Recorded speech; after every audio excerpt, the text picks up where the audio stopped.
So, my friend and I saw Shazam! Fury of the Gods last weekend, and look, I want to be kind to this movie. I went into it with such high hopes, and granted, I did like it a lot better than my friend who was with me, but I just feel like this movie has fallen into the same traps that every superhero movie is falling into these days.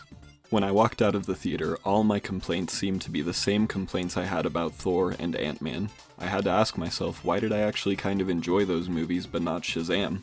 Is it because I'm a DC hater? No, the truth is, I think Shazam 2 is kind of boring.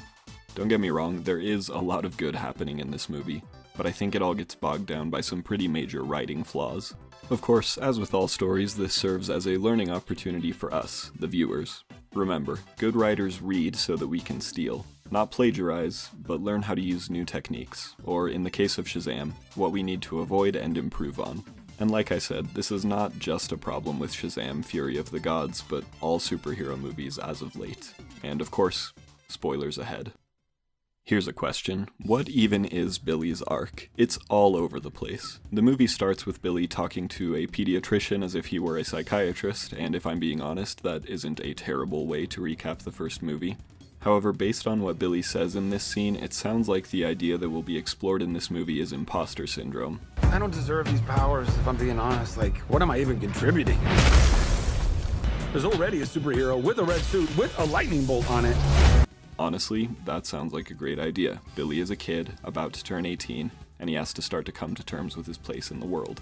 But then the movie ends up being more about family. Don't get me wrong, this also makes sense. He was abandoned by his mother once, it's understandable for him to feel fear over being rejected again. But at the same time, the movie makes it very clear that Billy's foster parents love him, so I'm never concerned about that angle. Mary even tells Billy, and by extension the audience, that we shouldn't be concerned over that. The only drama then would come from concern over Billy's siblings abandoning him. Mary says this as well, that all good things come to an end, making the audience think, oh, maybe that's the lesson that Billy will have to learn. But then what about the imposter syndrome stuff? And then, starting in the second act, there's a whole thing about Billy misunderstanding the wisdom of Solomon, and can you see how confusing this is? The movie is trying to juggle so many arcs that they all get lost in the mix. Here's the deal about narratives. All stories have two parts, an inside story and an outside story. My writing professor used the Odyssey as his example. The outside story is the journey that Odysseus is going on. The inside story is Odysseus' love for Penelope and the fear that he might lose her. At the end of the story, these plotlines converge, and both are resolved. It's both efficient and meaningful storytelling. Again, I feel like I'm just rehashing points I've made in previous videos, but superheroes should have an inner demon to fight on top of their outer demons. Take Spider-Man No Way Home as an example. Peter, inwardly, has to grapple with the best way to help his enemies. Norman Osborn serves as a perfect outer demon because, in Peter's quest to help him, Norman kills Aunt May. Norman has affected Peter's ideology and put Peter to the test as a character. This is compelling character work and an inside story that flows perfectly with an outside story. In Shazam, on the other hand, there's just too much going on. If the writers had picked one lesson for Billy to learn, that would have been easy to follow and sympathize with. But as it stands, there's nothing concrete enough to make Billy compelling. It is possible to write a compelling story without a compelling protagonist, but that's generally the exception more than the rule. Protagonists often act as audience surrogates, so if the protagonist is unlikable or uninteresting, the audience doesn't want to follow them, no matter what their story might be. This is my problem with a book like The Stranger. It's a great piece of literature, but Marceau as a main character is often insufferable. As a writer, you have to captivate your audience before you start preaching to them, and the easiest way to do that is with a character who has relatable and worthy goals. And therein lies another issue with superhero movies these days. The heroes are purely reactionary. The only goal they tend to have is to thwart the goals of the villain, and this movie is no exception. Let's look back at Spider-Man No Way Home again. Even before any superheroing starts, Peter has the desire to help his friends get into MIT. You may remember that this goal is taken care of toward the end of the first act. It's open and shut very clearly in a way that relates to the outside story. Peter stops Doc Ock, and as such, the woman from MIT says she'll consider Peter and his friends as applicants. And when that goal is taken care of, Peter has a new goal. He wants to help cure the villains. As we've already pointed out, this goal weaves through the inside and outside stories. Peter is pushing the plot forward through his actions. He's never a passive protagonist. He goes after the things he wants, and the plot happens because of it. In Shazam, the plot mostly happens regardless of the main character's goals, and the writers come so close to actually giving the villains an interesting ideological stance.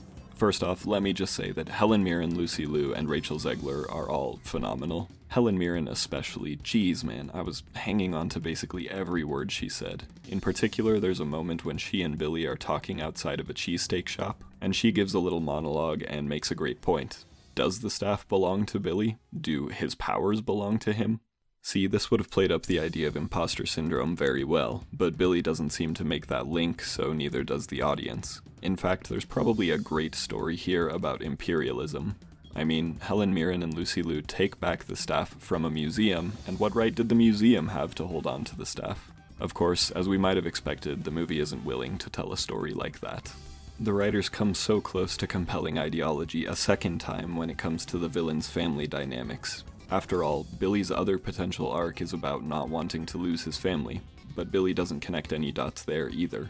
There would have been a really simple solution here. The daughters of Atlas are constantly at odds with each other because their father is dead. Change that.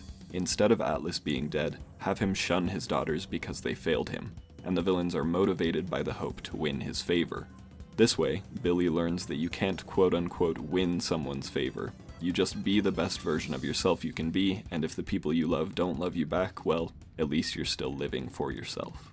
Instead of any of that, the villain dynamics just come off as another piece of the scattered puzzle that the writers couldn't explicitly put together. Speaking of, there are just so many moving pieces in this movie. There are plenty of efficient ways to balance a lot of characters in one movie. Guardians of the Galaxy is a prime example. But in a movie like that, each character's arc is clear and reaches a conclusive end. In this movie, Freddy seemingly needs to learn humility, and he doesn't, which, by the way, feels very contrary to his character in the first movie. He chastised Billy for being so irresponsible. Mary wants to have a life outside of her family, but that's never really explored besides a joke about her being hungover. Rosa and Victor are having financial struggles. Anthea has had one goal for the last 6,000 years, but suddenly she meets Freddy, who's quite mean by the way, and she just wants to jump ship. That's not convincing character writing. Also, she's hitting on a 16-year-old, which still just feels weird, even if she looks young. If I'm being honest, I think only one character had a real, conclusive arc that didn't feel at all muddled, and it was Pedro. He's hiding his sexuality, he ultimately comes out to his family, and they reveal that they already knew and are okay with it. It's sweet, it's concrete, and it's pulled through the whole story organically. While Billy's arcs are technically pulled through to the end, they still feel muddled in their handling. Not to mention, each arc is revised in a way that felt so predictable. My friend said as we exited the theater, nothing happened in that movie that I couldn't have guessed, and he was right. Billy worries he's not worthy of his powers, so the wizard tells him some platitude about how he's worthy. Billy fears his family will reject him, so Rosa tells him some platitude about how she loves him and he's accepted. A lot of the dialogue in this movie is very trite, and as such, the movie as a whole feels trite. Billy dies, but who honestly expected him to stay dead? Who is that for except children? And I know superhero stories are for children at their core, but stories can appeal to the young and the young at heart at the same time. Hey, sorry, it's me here editing. As long as we're talking about predictability, I also wanted to add how obvious it was that Rachel Zegler's character was going to be a villain. I wasn't the only one who saw that coming, right? Not even the action scenes offer anything new or exciting. As such, the movie just comes off as playing it all too safe. No risks were taken. And unfortunately, in that sense, it feels a lot like Black Adam. I think most superhero moviegoers would agree that we prefer a swing and a miss to something this generic. I think I've made my point by now, and to be honest, it's nothing that hasn't already been said before. Superhero movies need to tell character-driven stories, stories that say something about the human condition with clear, concrete delivery. It almost feels cowardly to see all these superhero movies with nothing to say about humanity or society. It ultimately reminds me of this Stan Lee quote. From time to time we receive letters from readers who wonder why there's so much moralizing in our magazines. They take great pains to point out that comics are supposed to be escapist reading and nothing more, but somehow I can't see it that way. It seems to me that a story without a message, however subliminal, is like a man without a soul. In fact, even the most escapist literature of all, old-time fairy tales and heroic legends, contained moral and philosophical points of view. At every college campus where I may speak, there's as much discussion of war and peace, civil rights, and the so-called youth rebellion as there is of our Marvel mags per se. None of us lives in a vacuum. None of us is untouched by the everyday events about us, events which shape our stories just as they shape our lives. Sure, our tales can be called escapist, but just because something's for fun doesn't mean we have to blanket our brains while we read it. Excelsior. And look, I'm not saying Stan Lee would be ashamed of the movies today or any other clickbait sentiment like that. I'm just saying these movies aren't doing much with their source material. Superhero stories as a subgenre exist for a reason, and I don't think movies are hitting on any reasons past superpowers go brrr. As a comic book fan, movie fan, and literature fan, it's disappointing. Okay, that was the main point of this video. If you're still here, you can click away if you want to, but there are some other minor things I want to touch on.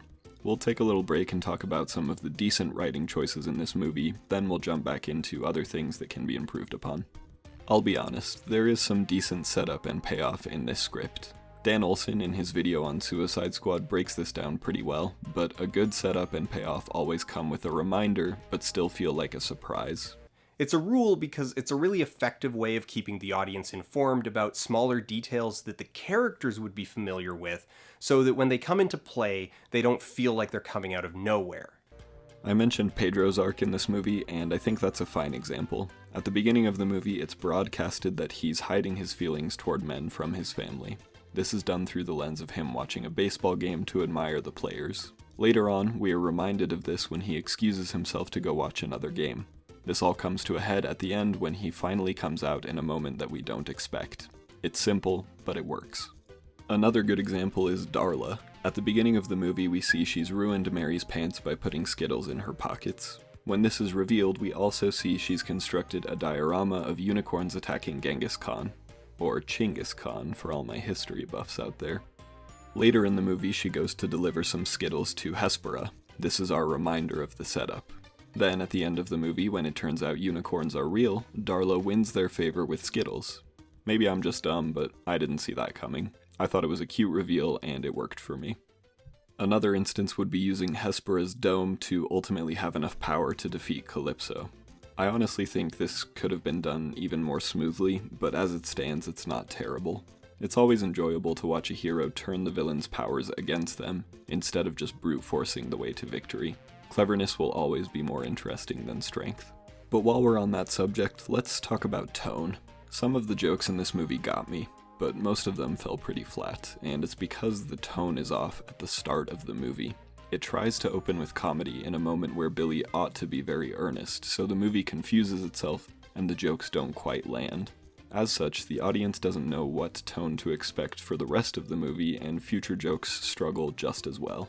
It's all about Family! Family! There are other moments when the tone is really out of sorts. When Hespera and Calypso reclaim the staff from the museum, Calypso hypnotizes one of the guards and causes him to start committing violence against other civilians, and it starts a chain of violence.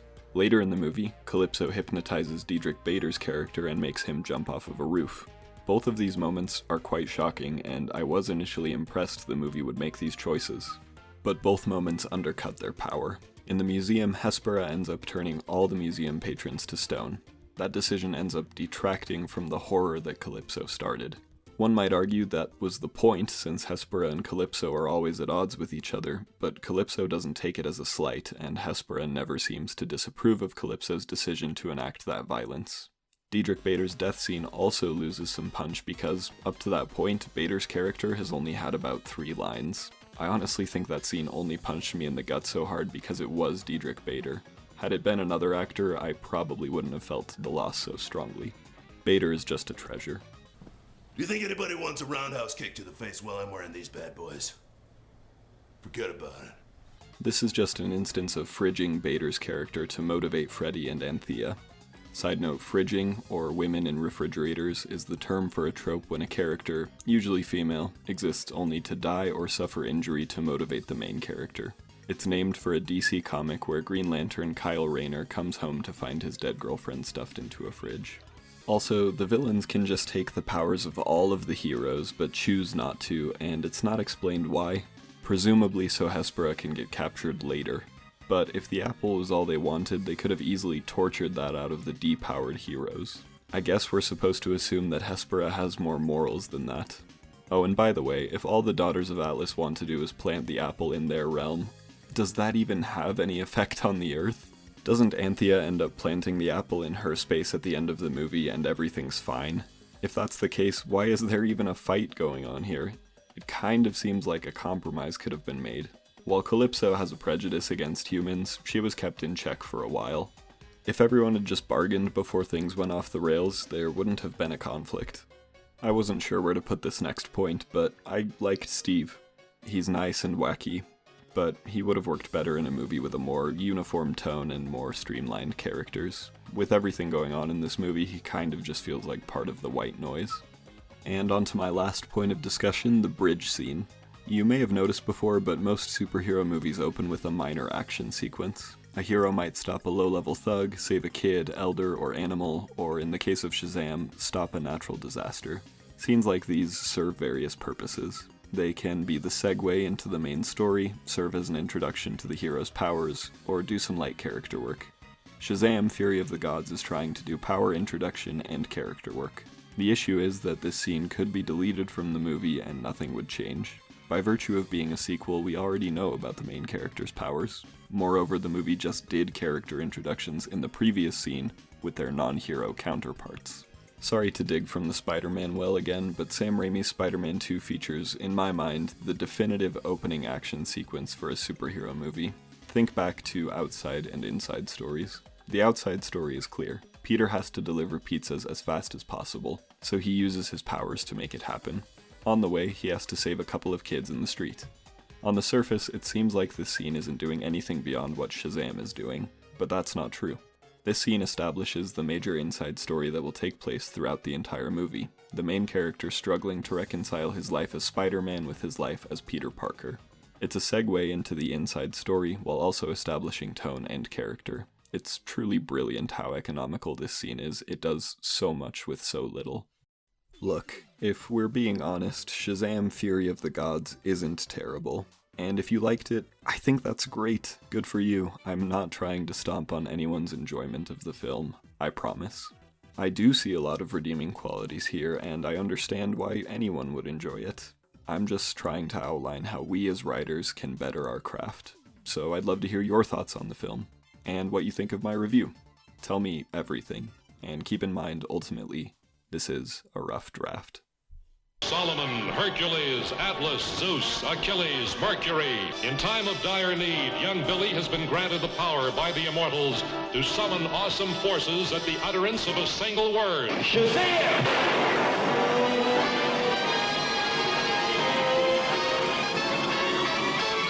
A word which transforms him in a flash into the mightiest of mortal beings, Captain